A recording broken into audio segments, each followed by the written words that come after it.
All right, in this section of notes, we're going to be looking at the population patterns of Russia. And then the first section of this section of notes is Russia's ethnic diversity. Russia has one of the world's widest varieties of ethnic groups out of any nation. There's more than 100 different ethnic groups. Even though this map right here doesn't show you all of those, there's over 100 different ones. An ethnic group is a group that shares a common ancestry, language, religion, or set of customs. Despite diversity, more than 80% of ethnic Russians, more than 80% of Russians are ethnic Russians. So there is diversity, but then you also have some forms of one ethnic group in the region, and pretty much that's the ethnic Russian group. Over the centuries, it grew from a small territory to a gigantic empire, and we'll kind of see a little bit of the history of Russia in the next section of notes. During the Soviet era, regional political boundaries often reflected the location of major ethnic groups or nationalities, meaning during the Soviet Union, you had different republics within the Soviet Union that reflected a specific ethnic group, and you had boundaries drew around those ethnic groups, and they were their own nations. In 1991, after the Soviet breakup, several of the larger republics, including Russia, became independent nations. And then now we're going to kind of look at Russia specifically, since that's the focus of our unit, and the Slavs. The Slavs, you can see on this map, are the ones that are red, either solid red or polka dot or the diagonal lines. And these are also known as the ethnic Russians. Like we said earlier, 80% of people in Russia are ethnic Russians. This is also including the Poles, the Serbs, the Ukrainians, and then other Eastern European groups of people are grouped into the Slav ethnic group. The Slavic people dominated the country. Most of the Slavic people practiced Eastern Orthodoxy as a religion. And Russian is the official language of Russia, and that's the official language of the Slavic peoples. Then we move on to the Turkic peoples. The Turkic peoples on this map are the ones that are blue. You can see that most of the Turkic peoples are located kind of in the southwestern area of Russia. And you'll notice that the Turkic peoples, because of this location, are kind of close to the Middle Eastern region of Southwest Asia and Central Asia. And the reason I'm kind of pointing that out is that's close to the Islamic people. And the Turkic people are mainly Muslim. It's the second largest family of ethnic groups. They live in the Caucasus region, around the Caucasus Mountains. They also live in Siberia and in the middle of the Volga area around the Volga River. The Tatars are the most numerous group of the Turkic peoples. And Russia Tatarstan has given them a limited amount of sovereignty, also known as self-rule, to dampen their desire to separate from Russia. So it's kind of Russia gives this region a little bit of sovereignty so that they don't break away from Russia and form their own nation, because this is a big part of Russia, is the Turkic peoples. And then we move on to another major ethnic group, that's the Caucasian peoples. And in this map, the Caucasian peoples are the ones with the horizontal line. They're classified as the Caucasian people because they live in the Caucasus region of southwestern Russia. Also, they're located in parts of southeastern Russia as well. But on this map, you see that the Caucasus people are the Georgians, the Chechens, the Ingush, and the Dagestani people. And they're mainly Muslim as well, and you can kind of see that from their southwestern area of Russia, which is kind of close to the Middle East, and it's close to that culture group.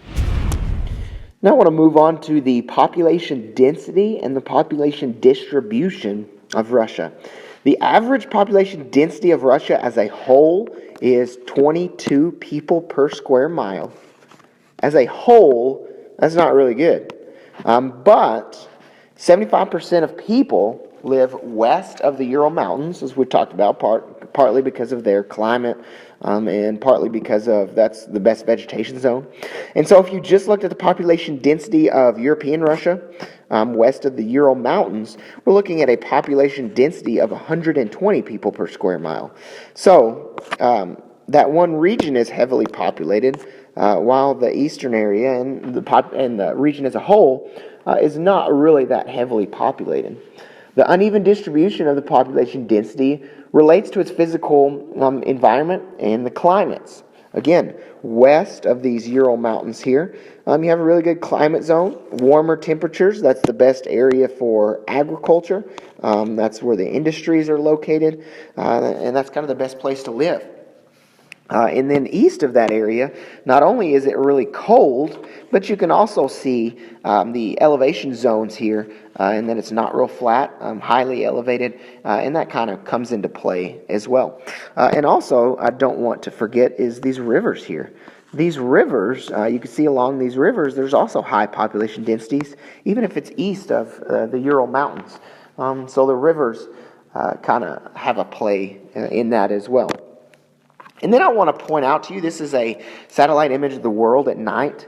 And zooming in even further to the Siberian region, you see this dotted line area here. This portion over here to the west, this is your west of the Ural Mountains region, which we talked about is heavily populated. But then you have this dotted line area that kind of looks like a line. And I want to point out that is the Trans-Siberian Railroad. This has made the movement of people and goods easier throughout the vast area of Siberia. Building of the Trans-Siberian Railroad was more difficult than the United States Transcontinental Railroad because of the climate.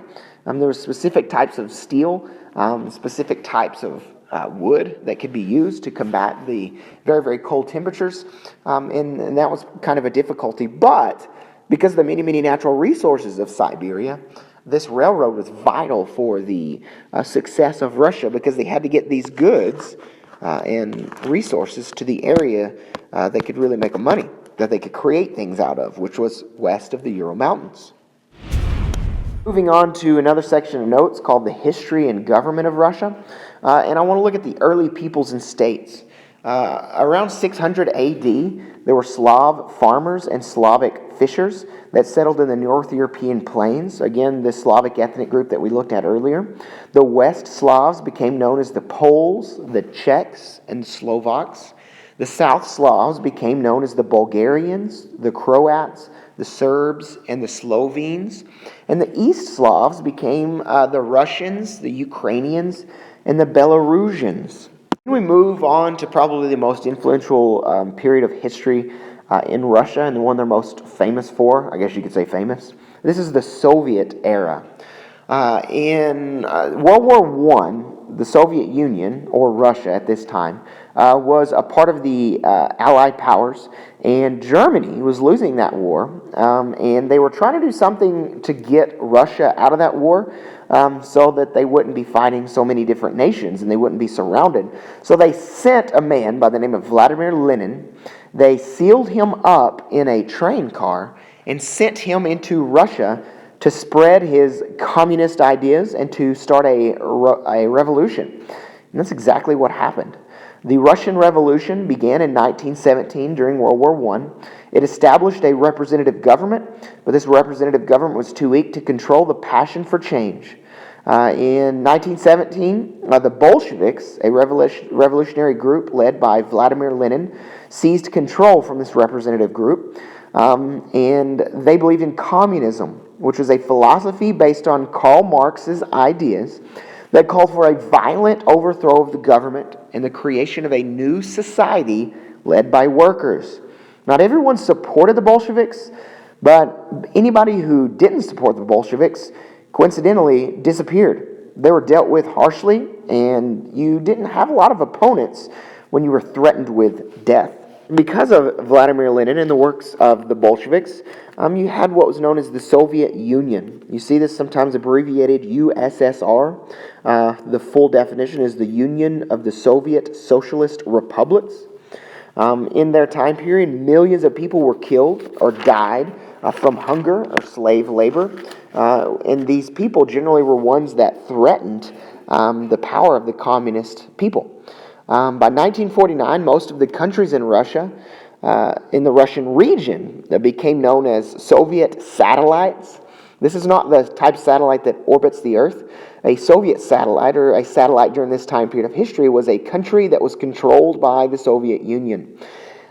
East Germany was one of these. Poland, Hungary, and Czechoslovakia were some of these. For the next 4 decades, the United States and the Soviet Union were engaged in what was known as the Cold War. This was called the Cold War because there was really no fighting between the United States and the Soviet Union. It was just a time period when it pitted democracy versus communism. And then we move on to the Soviet breakup. During this time period, the Soviet economy weakened while other economies were growing strong because of their free enterprise type systems. But because the Soviet Union was controlled by the government and you had this communist type idea of everybody sharing, they started to fail. By the 1980s, it was obvious that communism was failing and was struggling to keep up with democracy. In 1985, a guy by the name of Mikhail Gorbachev called for a new policy called perestroika, or economic restructuring.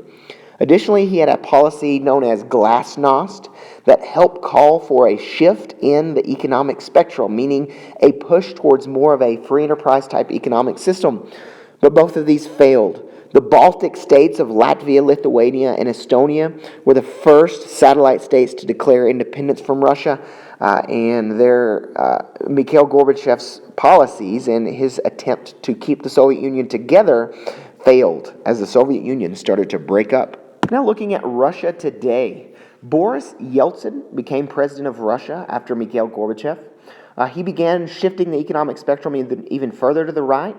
In 1992, the inflation rate was 1,500%.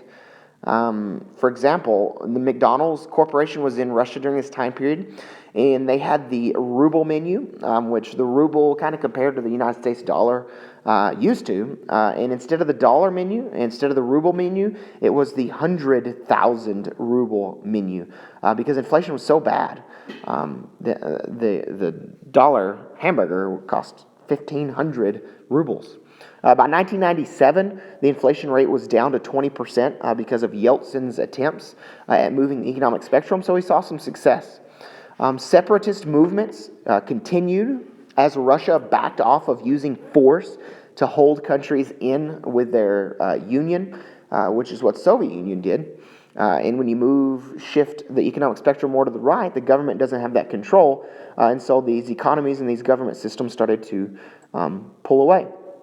These ethnic divisions created new borders and new sovereign nations. You could see on this map some of those new borders. The stands broke away. Kazakhstan, Kyrgyzstan, Tajikistan, Uzbekistan. And then you had Georgia, Armenia, Azerbaijan, Ukraine, Belarus. And then we talked about Estonia, Latvia, Lithuania earlier that were breaking away because the Soviet Union, or Russia by this time, wasn't using force to hold them together.